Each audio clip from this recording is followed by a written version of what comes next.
Hi, my name is Miss Scott and I'm Head of PE at Bedlington Academy.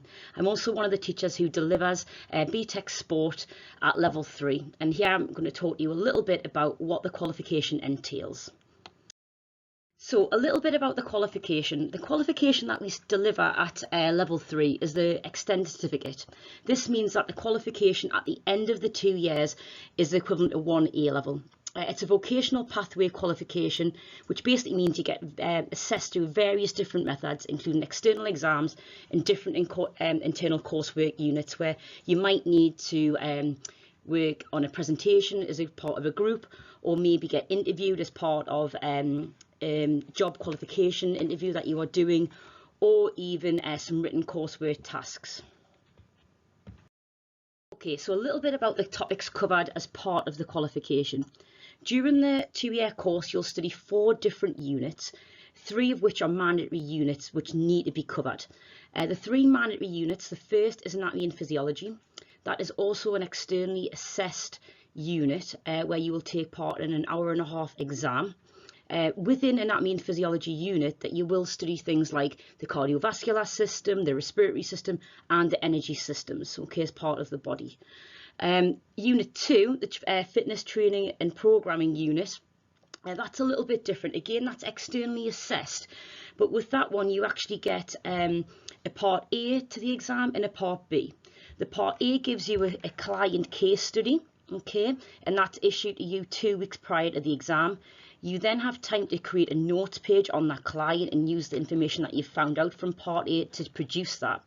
You then take them notes pages into your exam as part B, where you find out a little bit more about that client, and you have to basically identify positive and negative lifestyle factors of that client, and then give modification strategies to try and improve their health and well-being. Following on from that, within that exam, you also design a training programme, depending what their training goal is. Every year the questions are the same on that paper, however the client changes, so it's all about the application and understanding the different needs of the client. The third mandatory unit is professional development in the sports industry. This one really looks at you as an individual and makes you consider what sort of career pathway you would want to go down in the sports and leisure industry sector. You go right the way from researching different job opportunities to then doing a skills audit on yourself and a SWOT analysis. You then will take part in actually applying and doing a mock interview for undertaking one of the roles or the chosen role that you want to go down, the career pathway you would like to go down, and then you evaluate your performance within that. Okay, so that's an internally assessed unit.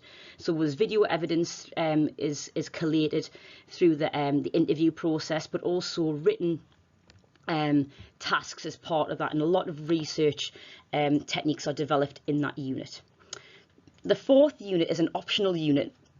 And depending on the cohort that we have, we look at the different options and units that are available, and then we pick the one that best fits the cohort. So for example, you could be studying sports leadership, which is something that we've done in the past. It could be something to do with sports psychology or fitness testing. Again, it depends where the students' strengths are and where we feel, you know, students can really perform to the best of their ability. So challenging aspects of the course, I definitely would say the externally assessed units, okay, just because of the nature of how you are being assessed. And I think developing the exam technique needed for them exams, both Unit 1 and Unit 2. Unit 1 because of the exam technique needed to really use the key terminology in relation to the different body systems, and Unit 2, the exam, there are some 12-mark responses needed, 14-mark responses, which really require to have that written communication needed in order to perform well. Another challenging aspect, but it's also something that is really good about the qualification, is the skills and qualities that are assessed throughout the course. So like I said, there's a written communication part, but also verbal communication is assessed through, you know, doing that interview that I mentioned about in Unit 3, working as part of a team if you have to produce a presentation, all the research skills that you develop as part of the different units as well, particularly with Unit 3. And also if you go on to do the optional units such as sports leadership, the confidence that can then be developed throughout that. But again, that's something that some students struggle with, and it's something that we work with them to make sure we develop that and you guys can achieve the best to your ability. The other thing that I think at level 3 when studying BTEC sport is just actually the increased workload and how much you need to be really self-motivated in terms of using your independent study time to make sure that you keep on track with coursework deadlines, independent study tasks that are given to you, and making sure that you're really trying to apply yourself fully and achieve the best you can in each individual unit. You get a lot more time, free time at level 3, but it's making sure you utilize that time to meet the needs of the course.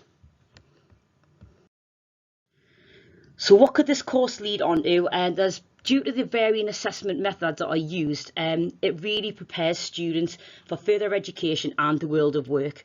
There's been lots of students who have went on to study sports specific degrees such as sports coaching, sports science, sports psychology, and many, many more. Also, because of the nature of the course, it really leads on to some particular future career pathways such as physiotherapists, sports coaching, PE teaching, fitness instructing, or even sports nutrition or sports psychology. So it really will depend on, after you sort of studying all of these different units, you sort of finding where your niche is and thinking about what career pathway you would like to go down in the world of sport.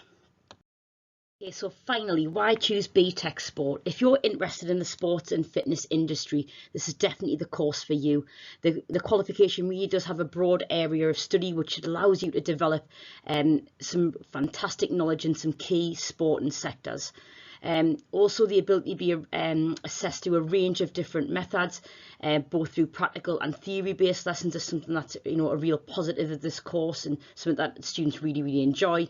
And then finally, the fact that you get to develop wider key skills that could be vital for entering the world of work or higher education. So as we mentioned before about verbal communication, confidence, teamwork, all really, really key, and all something that you will be able to develop if choosing to study BTEC Sport.